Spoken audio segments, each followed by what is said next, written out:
Sir Nick?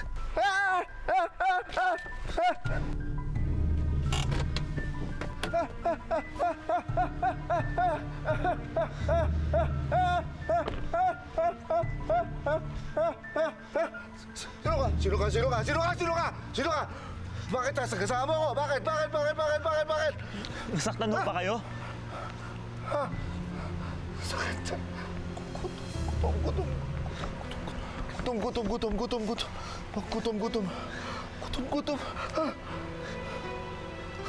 Bakit? Wala akong problema.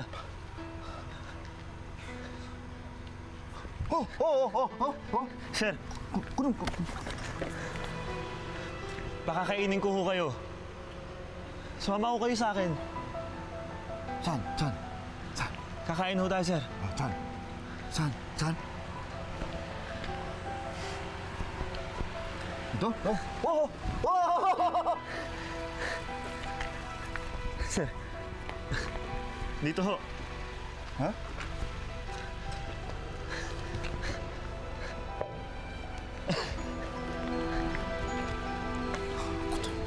Oo. Pagkain ho, sir.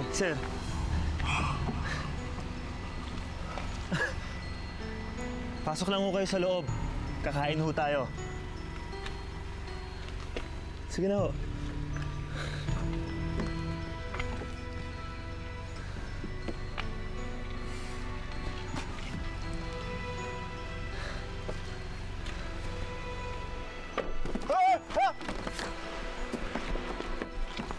Sir! Okay lang ho. Sir. Sir, kakain ho tayo. Papunta na ho tayo, kakain tayo.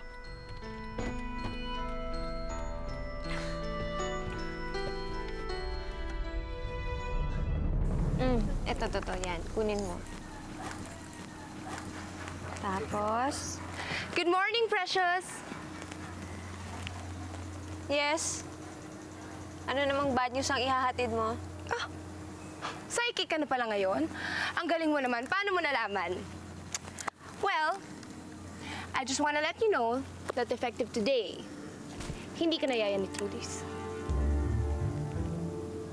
Ano nang trabaho ko? Trabaho mo? Wala. Bahala ka na sa buhay mo. Oras na para maghanap ka ng bago mong trabaho. It's time. Excuse me, hindi ikaw ang nag-hire sa akin dito. Kaya wala kang karapatan na paalisin ako. Excuse me din. Nakalimutan mo na yatang ako ang may-ari ng bahay na to. Kaya kong paalisin ng kahit sinong gusto ko. Ay, ganun ba? Wala akong pakialam sa'yo kasi hindi nga ikaw yung amo ko, di ba? O paano mo ako mapapalis dito? Gusto mo, hilain mo ako palabas. Ganon. Tatakwil mo ako dito. Oo, ngayon na. O, tara! Wala kang karapatan sa bahay mo. Hoy, hilain mo ako! Sige lang. Ano ba? Tumigil nga kayong dalawa. Walang aalis dito. Naririnig mo ako, honey? Man naman, binabastos na ako ng tauhan mo. Hindi mo pa mapaalis. Ikaw ang pasaway eh. Nakikinig ka dyan sa biyanan mong matanda. Basta hindi aalis si Precious dito. Maiintindihan mo rin ako balang araw. Whatever.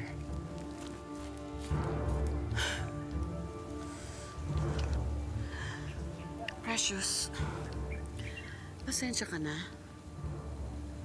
Alam mo, sa totoo lang, di ko alam kung hanggang kailan na lang yung pasensya ko dyan sa babaeng yan.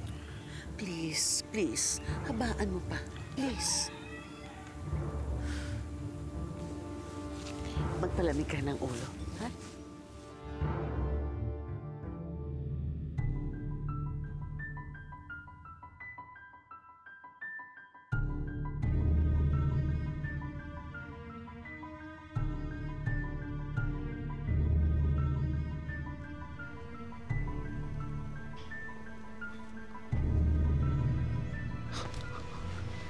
Sino ka? Nasaan ako? Trudis? Halika dito, halika. Usap nga tayo. Diyan ka.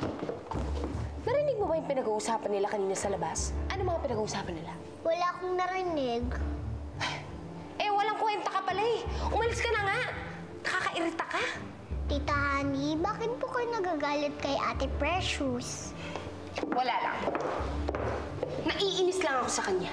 Nakita mo ba kung paano siya kampihan ni Mami? Alam niyo po, si Upeng kinakampihan ng nanay. Pero hindi po ako nagagalit sa kanya kasi magkapatid kami, kahit magkaiba kami ng tatay. Engot ka pala eh. Kayo ni Upeng, magkapatid, kami ni Precious, hindi! Ay, ayoko mabungal. Alam mo, nakakairita ka mata. Alis ka, alis, alis! Doon ka sa malayo! Kainis.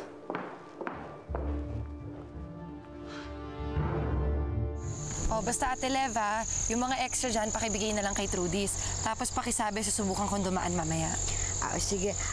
Nagkwento na ba sa'yo si Trudis? Tumawag kasi sa kanya si Migs eh. Ha? Hindi naman nabanggit sa akin ni Trudis. Ano daw sabi? Ako hindi pa pala nasabi sa'yo ni Trudis. Kasi nung isang araw, sabi niya, nakita daw niya ang papanik niya. Eto naman si Migs, pinaniwalaan pa. Ha? Ano ba naman tong si Migs? Pinaasa na naman yung bata. Halika na, halika na. Oh, saan ka pupunta? Puntahan natin si Trudis. Kailangan ko siyang makausap. Halika na. Halika na. Sir, wag ho kayong mag-alala. Ligtas ho kayo dito.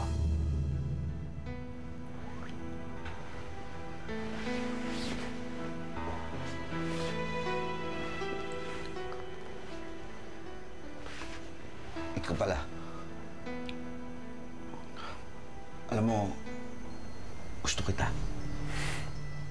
Ikaw lang ang tumatawag sa pangalan ko. Sir, punasan niyo lang ho. Bakit ho ba? Ano ho bang pangalan niyo? Sir! Sir ang pangalan ko. At ikaw lang ang tumatawag sa akin. Wala ho ba kayong naaalala? Ang anak niyo, si Trudis, hindi niyo ho ba siya naaalala?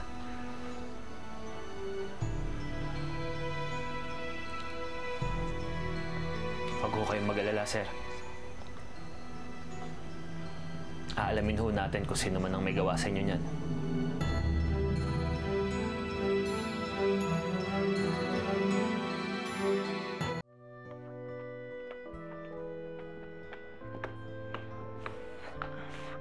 Trudis?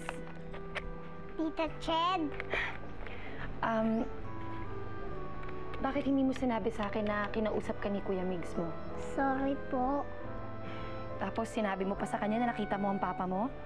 Bakit hindi mo sa akin sinasabi lahat nito? Nagsisikreto ka na ba kay Tita Ched?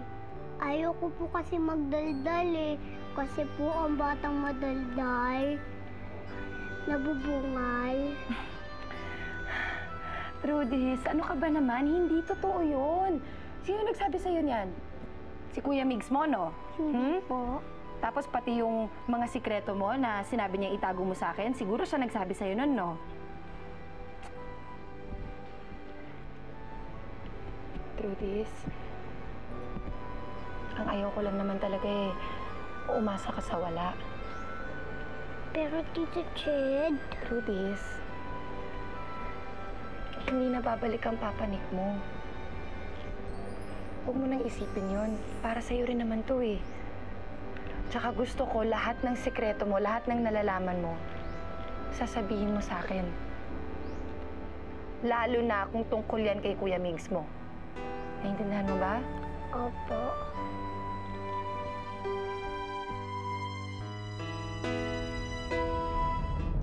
Mukhang wala nga siyang maalala, Migs. Anong plano mo ngayon?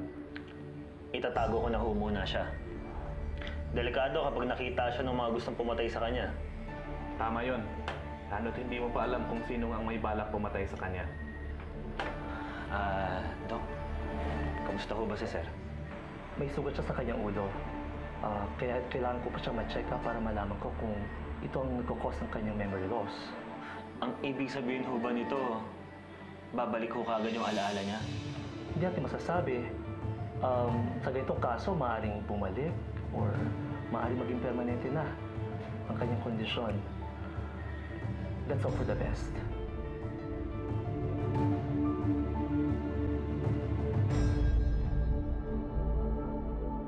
Tingnan niyo ho ito. Baka ho sakaling may maalala kayo. Ang cute. Siguro lang ho, sir. Kailangan nyo lang ho siyang makita para may maalala kayo. Pumunta ka dito sa likod. Ano ba meron dito? Hindi ko na kaya maghintay pa. Chad, will you marry me? Trudis, halika, sumama ka sa akin, dali. Buhay si Sir Nick. Tama si Trudis. Honey, ano nangyayari sa'yo? Huwag kang magsasalita ng ganyan dahil kapatid mo si Precious. Ano? Papa Nick,